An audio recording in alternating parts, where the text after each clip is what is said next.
Walay nakitag hulga sa seguridad ang kapulisan ng Dakbayan San Carlos alang sa nagsingabot nga Charter Day sa syudad karong Hulyo 1, 2026. Sigon ni Police Captain Rodney Zaruna, Deputy Chief of Police sa San Carlos City Police Station, ila na nga gi-finalize ang mga security ug precautionary measures alang sa mas ligon nga seguridad lakip na ang augmentation personnel gikan sa mga friendly forces sa gobyerno ug force multipliers. Bisa ato ang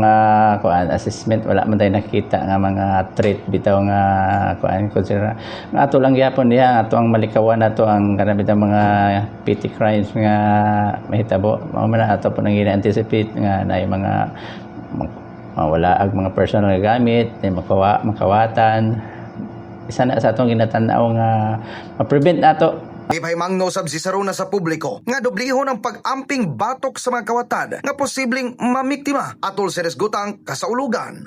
Wa man hinuon may request og dili man sa Binuo mo patuman og gun ban ang kapulisan ng Dakbayan San Carlos apan pahimangno nila niadto mga individual nga plano magdala og pusil nga kinahanglang kumpleto ang mga papilis. Gumikan kun dili andam silang dakpon kini gumikan pagsopa kini sa Republic Act 10591. So far pila naman taga Charter Day San Carlos City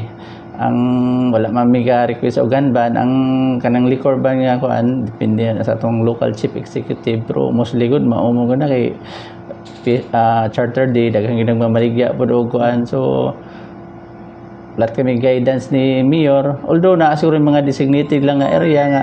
i-allowed lang bitaw ng kuan inom sa highway. In the heart of changing lives, kini si Brigada Bong Iskoro sa 89.3 Brigada News FM San Carlos, the Music News Authority.